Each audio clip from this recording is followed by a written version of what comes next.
Деңиз деңгээлинен 3000 метрдин айланасындагы бийиктикте учу кыйырсыз созулуп жаткан айтылуу Алай өрөөнү, Чоң Алай району.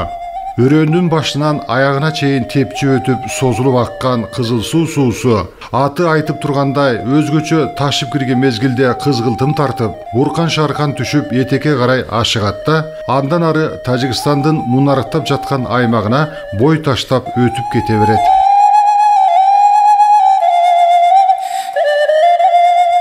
Апакай булуттар үлпүлдөп түнөгөн бийик аймактын мерчемдүү, шамалдан жана бороон чапкынан ылымта жерлеринде күн кечиришип, кабагым кашым дебей жаркылдап жашап келатышкан чоң алайлыктардын арасынан да кылымдар кыйрында далай таланттар чыккан. Кеңирсиген кең аймак, көңүлдү көтөргөн таза аба, ак карлуу шаңкайган тоолор, койнунда мөлтүлдөп аккан бурактар албетте адамга эргүү чакырып, маанайды экилентип, жашоого куштарлантат эмеспи?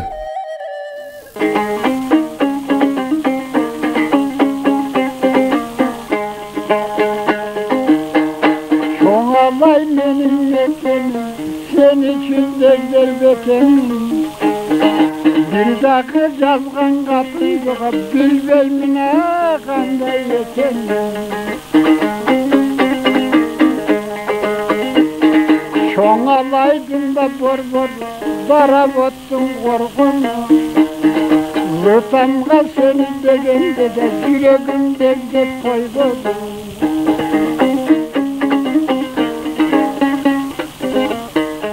Буркан абанын комуз кармап, мука мүнүн таптап ырдап калышына чоң аталарынын канынан өткөн шык жөндөм себеп болгон тура. Ал Чоң Алайдын Кызылешме айылында өткөн кылымдын 30-жылдардын башында жарыктыкка келип, 9 тууганынын ичинен суурулуп чыгып, эс тарткандан баштап комуз черткенди үйрөнүп, чертмектин мукам кайрыгын коштой созолонто ырдай баштайт. Ырчылык өнөрдөгү чукулдан таштаган кең арымы, бийик жана өзгөчө жакымдуу үнү, Токтогул, Атай жана Муса аталарыбыздын обондорун өздөрүнөн кем эмес деңгээлде ырдашы тез эле аны Чоң Алай аймагында Буркан ырчы деген сыймыктуу атка кондурат. Атам да комуз чертет эле.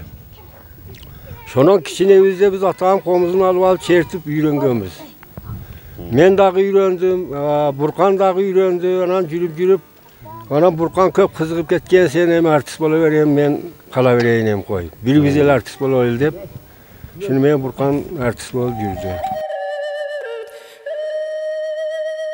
Анын бийикке талпынган таланты жөнүндөгү аңыз кеп, борборго чейин жетип, Фрунзе калаасына, азыркы Бишкекке, мамлекеттик филармонияга чакырылат. Исмаил Борончиев, Мыскал Өмүрканова, Ашырал Айталиев сыяктуу жана башка бир топ дөө шааларды жандап ырдап, күй чертип, залкар таланттардын кеп кеңешин текке кетирбей угуп, улам дүбүртү катуулай баштаган кезинде айылдан капилеттен жүрөк учун алган телеграмма барат. Ошол маркум чоң энебиз эң кенже баласы болгон, анан караңгылык болгон бир четинде. Атабызга телеграмма жөнөтөт, апаң өлдү десе, ошол күү менен келе берет. Ошол бойдон атабыз айылдан чыкпай калды да. Мен көп нерсеге жетпей калдым. Артымда канча шакирттер бар, канча инсандарды тарбияладык. Мына ошонун бири эле кыргыздын залкар ырчыларынын бири обончу кыргыз эл артисти маркум Токон Эшбаев. Өзүңүздөр билесиздер, жана Күйдүм чоктурдаган. Күйдүм чокты дал ошол мен атамдан үйрөнүп, анан атам менен бирге жүрүп, дос деп койчу. Мен Айшата десе элем, тамашалашып. Филармонияга 3 күн келип, агай ушу сизге келдим эле, филармония ачылды деп уктум. Десем эле анан, каяктан келдиң деп калды. Ушу Чоң Алайдан. Десем, Буркан деген ырчыны таанысың да. Дал ошол кишинин уулу болом десем, анан бул кишинин өнөрүн улантыш керек деп, анан ушу филармонияга кабыл алдым. Тура, баягы куш тилиндей болгону менен каңырыкты төтүп, көкүрөккө тикендей сайылган телеграмманы көтөрүп алып, күндүр-түндүр жол жүрүп, үйүнө келсе, көзү өттү деген апасы анын алдынан тосуп чыгыптыр.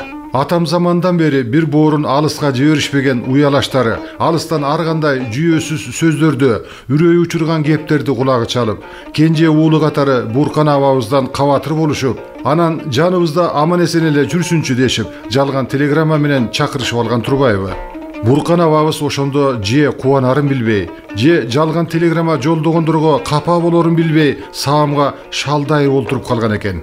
Ошол мүнөттөрдөн тарта кайра өнөр бешиги болгон борборго кызматына кайрылып бара албасына, Ала Тоо аймагынын булуң бурчун түрө кыдырып, Атай менен Мусанын ырларын созолонто ырдабай калаарына көзү жеткен тура кайран кишинин. Бирок ал тагдырдын мындай сыноосуна майышып олтуруп калбайт. Коомдук малды карап, 600-700 баш койду чыгашасыз асырап, алдыңкы чабандардын катарына кошулат. Ошол эле мезгилде ырчылык, аткаруучулук өнөрүндө жыйнаштырып салбай, чыгармачылык жагынан тынымсыз узанып, өзүнүн шыгына аздек мамиле жасап, малчылардын кыштоолордо, жайлоолордо өткөн райондук жана облустук деңгээлдеги жыйындарында ырдап, комузда кол ойнотуп, дайыны алыска жайыла берет. Ошондой жыйындардын биринде партиянын Ош обкомунун ошол кездеги биринчи катчысы Султан Ибраимов анын өзгөчө өнөрүнө назар салып олтуруп, "Ап бали, Атай Огонбаев өлбөптүр" деп чын ыкласынан кол чаап кубанган экен. Атайдын, Мусанын мунун ырларын ырдаганда элдин баары үнү чыкпай токтоп калчу.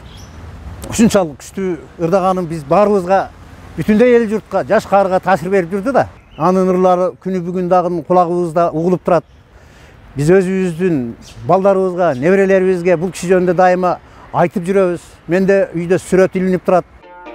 Дал ошол койчулук кезинде 70-жылдары жайкы мезгилде чабандарды чөп чабуу өнөктүгүнө чакырып, элге аралашып коомдук малга тоют үчүн чөп чабышкан. 30-40 чалгычы катар сапка турушуп, чабындынын башында Буркан абабызды олтургузуп коюшуп, шаңшыта ырдашып, анан азаматтар чалыкпай чалгы шилтешчү экен. Бул үндү Буркан абабыздын абада калкыган ашыктык ырлары, обондору аларга чоң дем берип, көпчүлүк кечке дейре чарчаганды билбей, иштин темпи эки эселеп алга кетчү деп эскеришет. Ошол эпкүндүү мезгилдин күбөсү болуп калгандар.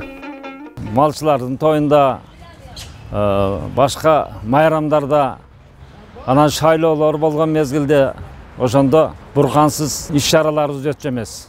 Атай Огонбаевдин өзүн көрбөгөнмүн мен, бирок баягы ал мезгилде патефондо жазылуу болчу да. Радиодон угуп калганда Атай Огонбаевди өлбөптүр дейсиң да. Күйдүм чокту ой булбулдырдаганда маяны чыгарып, ошондой үнү дагы абдан келишкен үнү болчу анын. Борборго чейин ошо жакта барып иштеп кала турганда белгилүү артисттердин биринде эле адам болчу да. Бара-бара абабыздын дайыны алыска угулуп, ар кандай жыйындар анын аткарган ырысыз өтпөй калган деп эскерет уулу. Ушул тапта акындардын ак таңдай аттуу ордосун жетектеп келаткан Абдывали мырза. Алар али балтырети кателек балдар, кыштоодо калган бир коро койду саксактап карашып, караңкы түндө аңдыган ит куштан чоочулап уктабай таң атырган учурлар да көп болгон. Буркан ата жыйын чогуруштан чыгар замат, түн болсо түнү катуу жол жүрүп, короо четиндеги сербейген балдары көз алдына тартылып, канаты болсо учуп жетчүдөй болуп ашыгып, анан бир кезде жаркылдап кирип келчү экен. Баягы кино койчу Атайын автоунаалар болот эле. Ошо кино коюп келгенде анан атабызды чакырып алып микрофон менен ырдатчу да. Ошондо дагы эле ошол менин жүрөгүмдө ошол үн өмүр бою кетпей жаңырып жүрсө керек дейм. Атайдын ой булбул, күйдүм чоктору, Токтогулдун чыгармалары, Шекербектин чыгармалары, деги койчу кыргыздын, залкарлардын, улуу муундун бардык чыгармаларыны ийинине жеткирип аткарып, бизге сабак таштап, анан ушул үйрөтсөңүз деп артынан элчи болам. Мага ушул 4-класстан баштап комузду, өнөрдү үйрөтө баштады.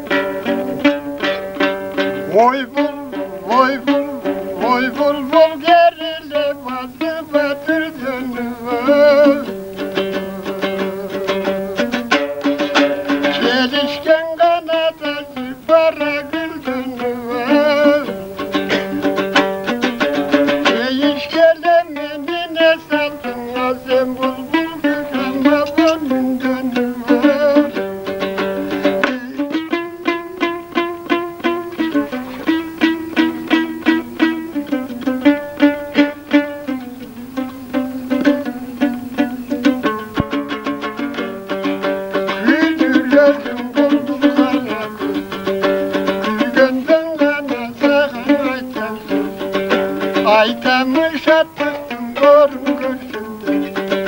Şandandın bana bulgur yerginde.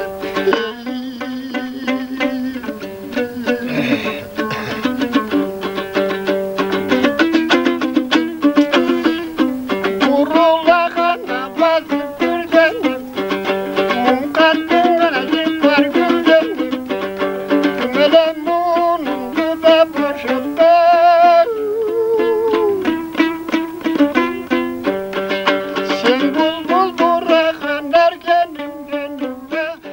Кийин эгемендиктин алгачкы жылдары Чоңалай өзүнчө район болуп кайра түзүлгөндө Буркан абаны дароо откоргондогу райондук маданият үйүнө жетекчиликке дайындашат. Бул маданият ордосунда да ал чын ыкласы менен эмгектенип, ыр бийге ынтызар жаштарды көркөм өнөр жаатына тартып, эл этелин талаптагыдай тейлешип, алган эмес облустук деңгээлдеги кароо сынактарга катышып, талыкпаган аракеттин шарапаты менен ийгиликтерге жетишип турушат. Мен барып иштегенден кийин bir топ күндөрдөн кийин bir сонун келбети келишкен, өңү сулуу, кара тоору келген bir жигит келип больницага жатып калды. Бул жигит жакшы ырдайт, бул жигит комузду жакшы чертет деп сөз кыла баштады. Кийин bir 3-4 күн өткөндөн кийин биз ал жигиттен сурандык. Ырда бербейсиңби деп, особенно мен сурандым. Ондон ашык ырдады. Ырдаган сайын дагы деген үндөр жаңырып, аябай уккулуктуу болуп, аябай жакшы отурдук. Ал больницадан 5-6 күндөн кийин чыгып кетти. Экөөбүз тез айылда жолукмай болуп калдык. Ошол кездеги анын эмгегин, талантын жакшы билген активдердин каап, Буркан агабызды учурунда кадырлап барктап, наамдарды алып берсек болор эле. Көр тиричилик менен жүрүп убакыт кетирген экенбиз деп кейип кепчишкенин да кулагыбыз чалды. Карапайым ырчы бала чакам деп өп жап турмушта жашап, катаал авырайы коштогон тоо арасында кой четинде ысык суукта көп жүргөндүктөн тиштери түшүп калганын байкап, партиянын Ош обкомунун ал кездеги биринчи катчысы Иринат Кулматов өзү көмөк берип, алтындан жаркыраган бир нече тиш салдырып да берген экен. Görüktün ak güllerin gördüm. Ak gülünü töpününe kömünde gördüm gördüm. Ay kurbular. O şögüldey bana yaşlık kayda gittik gördüm.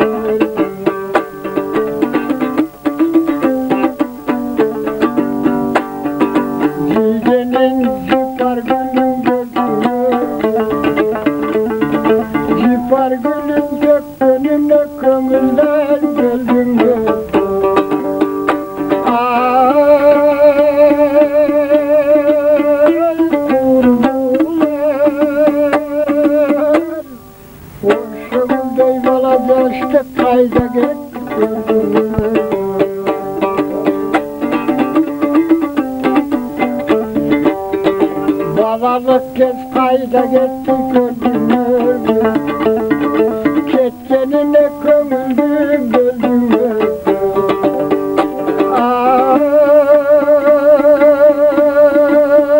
kurbular.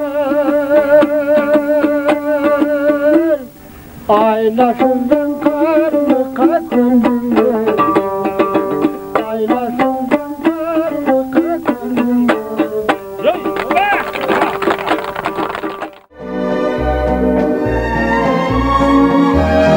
Анын өзүнө таандык бир катар санаат насыятырлары, сатиралык чыгармалары болгон. Тилекке каршы көпчүлүгү тасмага түшүрүлбөй калган.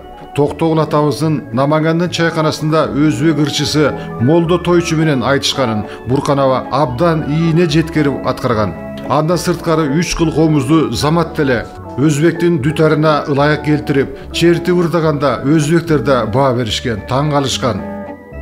Бул кишинин комузу заматта урбап, заматта дүтар болуп кетти. Ушу таң калам да, кадимки дүтар болуп, тим эле 3 кылдуу комуз болбосо, дүтар болуп кетти. Анан өзбекчени ырдап келген анан кийин оозуңуз ачылып калчу. amanat yan benim sana alma kula.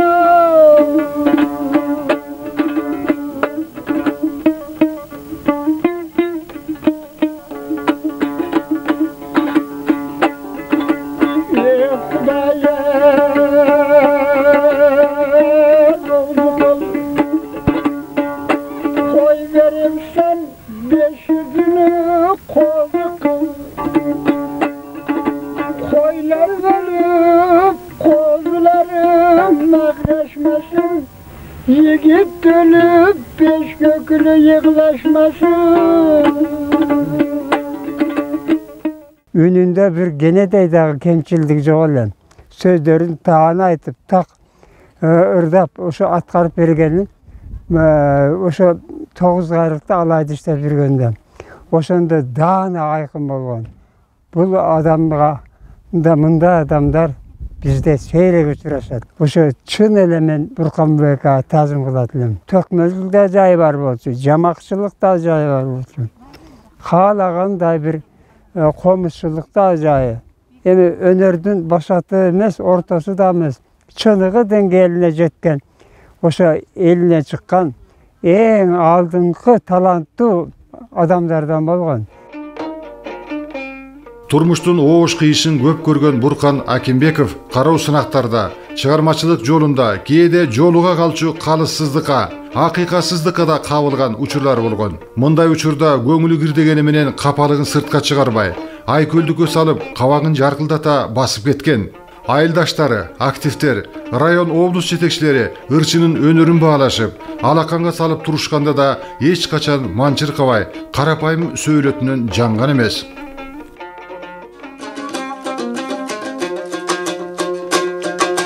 Büyüdüm bir kanat eşim var.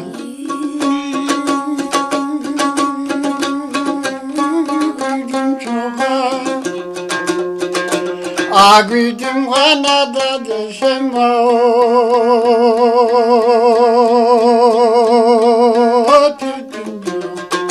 Yüreğim dindi başımdan.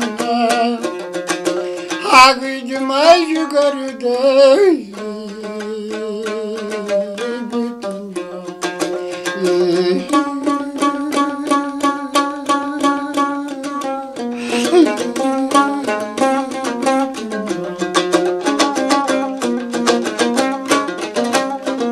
Kancaylı oğana degen da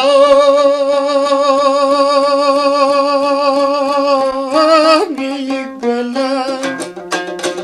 O soğuk karcası soğukta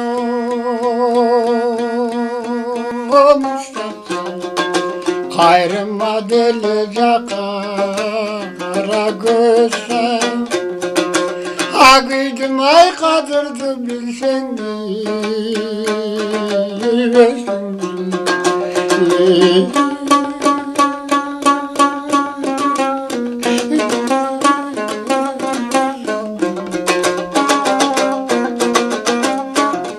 ak gerekti de bir gönlümü yürüyorsun sen ak yolluk salıva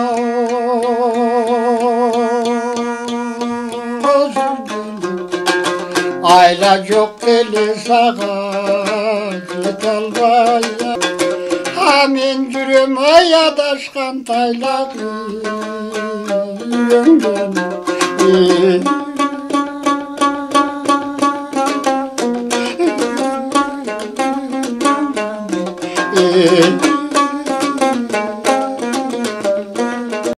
Çoğalay çölkömünde Teskey tarafında çoğun bir toy bolgon.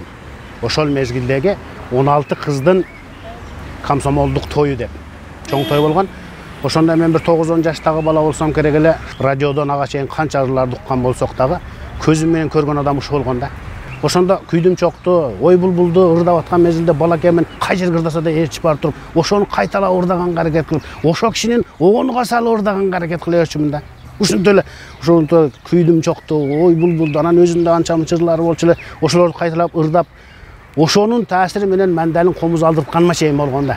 Атактуу ушундай адамдарды эскерип, Şunu televizyona alıp çıkıp elge jurtqa bu kişilerdi bilgenlerdi razı olup kalat da.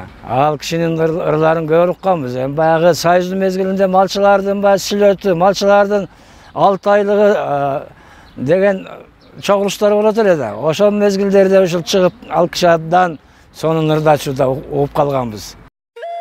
2008-yılı Novruz bayramının urmatına Daroot korgondo çoğun saltanat bolup, Burkan Aba el aldında alardan ötünüç menen kayra sahnaga çıkıp ırdap, soňunda içkeri girip baratıp, bizdin saparda karagan bilem. Aylanayın jaşlar, önörümdü ulanta jürgülö degen amanat sözün aytkanga ülgürüp, anan akırkı kelbes saparga attanıp kete bergen. Amin jürüm ayadaşkan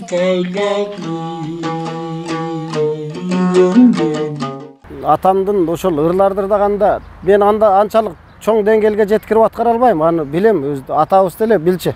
Анан айтчы, көбүрөөк иште, көп чыгармачыл баягы кыргыздын залкар инсандарынан көбүрөөк сабак ал деп айтчы да. Себеби атанын ордун басыш кыйын. Бир кыргызда көрө элекпиз атанын өзүндөй чыккан же дал ошол обончу дал ошол акындай чыккан инсанды көрө элекпиз. Элем атабыздын орду таптакыр башкача болчу. Sartaştın belini aşkanda, 7000 metre asmanda.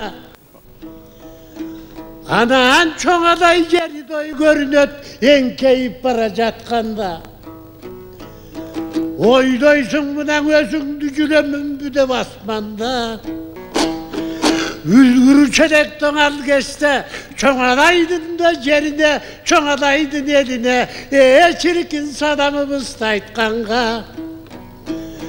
Göbeli vardık yaşarıp, çoğadayga doy varganda, gönüldüy sonun yaşadık. Kakıday nemese, abdüvadı kulunum, sağa kuttuk aytıp doy turumun.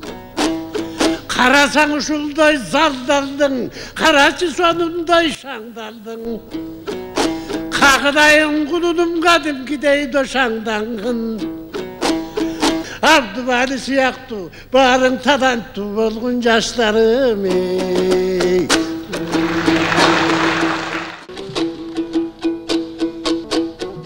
Jekendi menen karamığı jerin esken adadık. Gemi qarıp kalgan çaktardan kaydan baradık. Ulam jaşlar öydöge getip jata sanadık. Janatan beri bir yerde jatkan baskan yerlerde, jaş kezde görgön elderde esine sadıp jatasın. Al Turgay aytıp oltursun, Abdüvali baladın atası menen apasın. Abdüvali balada yakın bala ötör ötkön atasın menen apası. Aldığa karay jaşasın.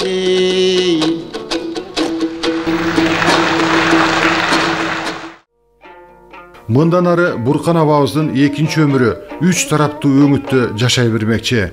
Birinciden, anın ırları obondoru el içinde jaşoosун ulantıp jatsa, ekinçiden anın ısımın bir gezde özü jetektegen rayonduk madaniyat üyüne ıygarışkan.